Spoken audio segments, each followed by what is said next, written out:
9 अगस्त 2024 की सुबह तकरीबन 10 बजे का समय था। कोलकाता के आरजी कार मेडिकल कॉलेज से एक फोन कॉल आया और फोन कॉल उठाने वाले व्यक्ति की आवाज में घबराहट साफ नजर आ रही थी और फोन के दूसरी तरफ से आवाज आई, क्या आप लेडी डॉक्टर के पिताजी बात कर रहे हैं? और तभी उन्होंने हाँ में जवाब दिया और इसके बाद सामने वाले की बातें सुनकर उस पिता के पैरों तले जमीन खिसक गई। उसने कहा, आप जितनी जल्दी हो सके अस्पताल पहुंचिए क्योंकि आपकी बेटी की तबीयत बहुत ज्यादा खराब है। पिता को इस खबर पर यकीन नहीं हुआ क्योंकि उनकी बेटी एक बहुत ही ज्यादा कैपेबल डॉक्टर थी जो कि रात में बिल्कुल ठीक थी और अचानक से उसे ऐसा क्या हो गया। अब वो ये सारी बातें पूछ पाते इससे पहले उस व्यक्ति का फोन कट गया। अब यहाँ पिता ने फिर से कॉल किया और लड़खड़ाती आवाज में पूछा कि मेरी बेटी को हुआ क्या है। और तभी उन्हें उधर से जवाब मिला, साहब आपकी बेटी ने अपनी जीवन लीला समाप्त कर ली है। और ये शब्द सुनते ही इस पिता की आंखों में आंसू उमड़ आए क्योंकि उसकी बेटी जो हर दिन मुस्कुराती रहती थी, न जाने कितने मरीजों को नया जीवन दान दिया, वो अब इस दुनिया में नहीं रही। और बेटी की ये खबर सुनते ही इसकी माँ भी फूट फूट कर रोने लगी। अब ये दोनों पूरी तरीके से अंदर से टूट चुके थे और वहीं बिना देरी करते हुए ये दोनों अस्पताल की तरफ रवाना हुए। अब इन लोगों के भी नहीं पता था कि ये जब तक अस्पताल पहुंचेंगे ये खबर पूरे शहर में आग की तरफ फैल चुकी होगी। अब जैसे ये अस्पताल के बाहर पहुंचते हैं ये देखते हैं बहुत ही ज्यादा तादाद में भीड़ लग चुकी है लोगों की। लोगों का गुस्सा फूट फूट कर निकल रहा है और सबके मन में एक ही सवाल था, किस व्यक्ति ने इस निर्दोष डॉक्टर की जान ली? कौन है ऐसा वहशी दरिंदा? और सबसे बड़ी बात ये थी कि इस केस में डॉक्टर के अलावा आम जनता भी रोडों पर क्यों उतर के आई थी। अब यहाँ हर किसी की एक ही मांग बन चुकी थी, सीबीआई जांच और जस्टिस इस लेडी डॉक्टर के लिए, क्योंकि ये एक ऐसी घटना थी जिसने इंसानियत को शर्मसार कर दिया था। और अब जिस किसी भी व्यक्ति ने इस घटना को सुना वो हक्का बक्का रह गया था। और कहानी बस अब यहीं खत्म नहीं होती है, ये तो बस अभी शुरुआत है। अब इस घटना के पीछे क्या सच छुपा है, कौन है इस घटना का बर्बादार और क्यों इस घटना को अंजाम दिया गया, इस सब को जानने के लिए हमें इस घटना की बिल्कुल तह तक जाना पड़ेगा। आज की ये सच्ची घटना कोलकाता के आरजे कर मेडिकल कॉलेज की है जिसने पूरे देश को हिलाकर रख दिया। ये कहानी कोलकाता की है जहां एक लेडी डॉक्टर जो कि बहुत ही ज्यादा कैपेबल और हुनर थी और अपने पेशेवर जीवन में नई ऊंचाइयों को छू रही थी। ये महिला डॉक्टर जिसने अपने जीवन के अंतिम समय में बहुत ज्यादा यातनाएं झेली, जो कि एक साधारण परिवार से आई थी। बचपन से ही उसे शिक्षा का महत्व समझ में आ चुका था और उसने पूरी मेहनत और लगन से अपनी मेडिकल की पढ़ाई पूरी की थी और ये अपने माता पिता की उम्मीदों का एकदम केंद्र बिंदु बन चुकी थी और ये अपने परिवार में पहली महिला डॉक्टर बनने का एक गौरव हासिल कर रही थी। उसकी सफलता न केवल इसके परिवार के लिए गौरव की बात बल्कि अपने आसपास में रह रही दूसरी महिलाओं के लिए भी एक प्रेरणा का संदेश था।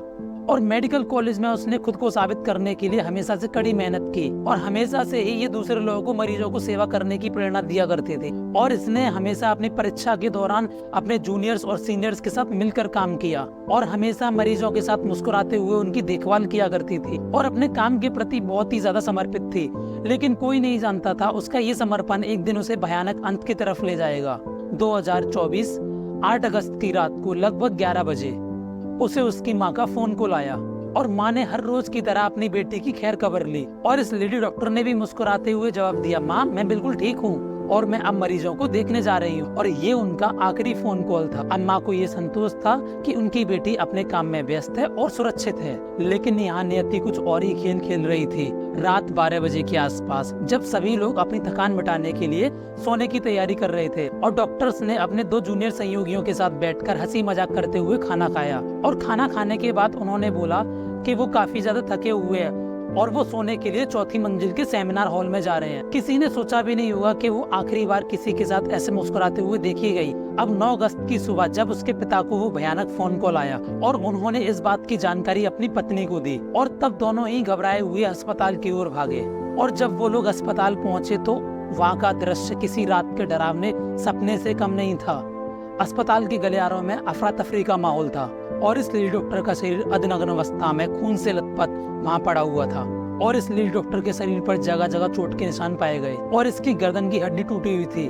आंखों, मुंह और निजी अंगों से खून बह रहा था और इसे देखकर ऐसा लग रहा था ये कोई साधारण मौत नहीं थी बल्कि दरिंदगी की सारी हदें पार कर दी गई थी। बेटी की ये हालत देखकर इनके माता पिता दोनों अंदर तक टूट जाते हैं और इन लोगों के पास अब कहने सुनने को कोई शब्द ही नहीं बचता। इस अस्पताल की घटना से सारे हॉस्पिटल के डॉक्टर्स, नर्स और सभी कर्मचारी अंदर तक हिल चुके थे। अब जैसे ही ये खबर अस्पताल से बाहर निकली, ये खबर सोशल मीडिया पर आग की तरह फैलने लगी और पूरे शहर में गुस्से की लहर दौड़ गई और अस्पताल के बाहर लोगों की भीड़ मचना शुरू हो गई। डॉक्टर और नर्सों ने धरना प्रदर्शन करना शुरू कर दिया। लोगों की एक ही मांग थी, केवल न्याय। दोषियों को केवल सख्त से सख्त सजा देना। बढ़ते दबाव के चलते इस मामले की जांच बहुत ही तेजी से शुरू हो गई। जांच अधिकारियों ने इस मामले की तहकीकात करना शुरू की। शुरुआत में अस्पताल प्रशासन ने इस केस को आत्महत्या का नाम देकर के इस केस को रफा दफा करने की कोशिश की। हालांकि घटना स्थल पर महिला डॉक्टर की गर्दन की टूटी हुई हड्डी और इसके निजी अंगों से खून निकलना ये किसी भी तरीके की आत्महत्या नहीं दर्शा रहा था। ये सभी संकेत ये बताते थे कि ये मामला बिल्कुल साधारण तो नहीं है, और जो कि पोस्टमार्टम की रिपोर्ट ने भी साबित कर दिया था। अब जैसे जैसे ये मामला आगे बढ़ा, राजनीतिक नेताओं ने, सामाजिक संगठनों ने भी आकर इस मामले पर दुख जताया। अब ये घटना केवल एक परिवार का दर्द नहीं बल्कि पूरे समाज का मुद्दा बन चुकी थी। अब ममता बनर्जी की सरकार थी तो वो भी इस मामले को लेकर दबाव में आ चुकी थी। खैर, जांच के दौरान सेमिनार हॉल के पास के सीसीटीवी कैमरे के फुटेजेस भी खंगाले गए, जिसमें कुछ संदिग्ध गतिविधियां भी देखी गई थी। जांच के दौरान संजय राय नामक नाम का एक व्यक्ति सामने आया, जो कि पुलिस कल्याण बोर्ड में एज अ हेल्पिंग असिस्टेंट काम किया करता था। वो यूजुअली अस्पताल में आया जाया करता था और इसे संदेह की निगाहों से यहाँ देखा जा रहा था। और उसी दौरान पुलिस की जांच के समय सेमिनार हॉल के पास एक ब्लूटूथ डिवाइस मिला, और जब पुलिस ने उसका ब्लूटूथ डिवाइस चेक किया, जो कि बहुत ज्यादा बुरी हालत में टूटा हुआ था, ये डिवाइस संजय रॉय का निकला और उसके बाद फिर उसे तुरंत हिरासत में लिया गया। अब संजय राय का इतिहास और उसकी गतिविधियां किसी से भी छुपी हुई नहीं थी।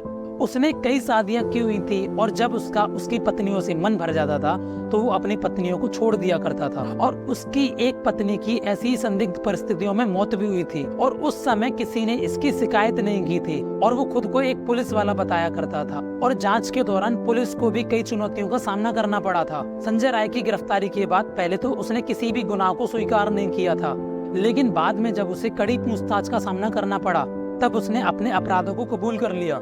8 अगस्त की रात को संजय रॉय ने शराब के नशे में धुत होकर उस महिला डॉक्टर पर हमला किया। उसने पहले उसे बहुत बुरी तरीके से मारा और फिर उसके साथ दुष्कर्म किया और अंत में उसकी जीवन लीला समाप्त कर दी। उसके शरीर पर जगह जगह गहरे घाव के निशान थे, जो कि इस बात का सबूत थे कि उसने कितनी क्रूरता के साथ इस महिला डॉक्टर पर वार किया। और जब पुलिस ने उसके मोबाइल को जब्त किया तो उसमें कई आपत्तिजनक वीडियो भी पाए गए, जो कि उसके अपराधी होने के पुख्ता सबूत थे। फिर पुलिस ने संजय राय के खिलाफ भारतीय न्याय संहिता की धारा 64 और धारा 103 के तहत मामला दर्ज किया और सियालदह अदालत में उसे पेश किया, जहां पर उसे 23 अगस्त तक पुलिस रिमांड में रखे जाने की मंजूरी मिली। और अभी ये मामला चल ही रहा है, तो हो सकता है इसमें अभी और भी नए खुलासे हों, जो कि मैंने आप सभी के कहने पर इस केस को इन्वेस्टिगेशन के दौरान ही कवर किया। और इस घटना ने हमें ये सोचने पर मजबूर कर दिया कि हमारा समाज किस दिशा में जा रहा है। और इस घटना ने हमें ये भी सिखाया है कि समाज में महिलाओं की सुरक्षा के लिए केवल कानून ही नहीं बल्कि लोगों की सोच, बल्कि एक सामाजिक मुद्दा भी है,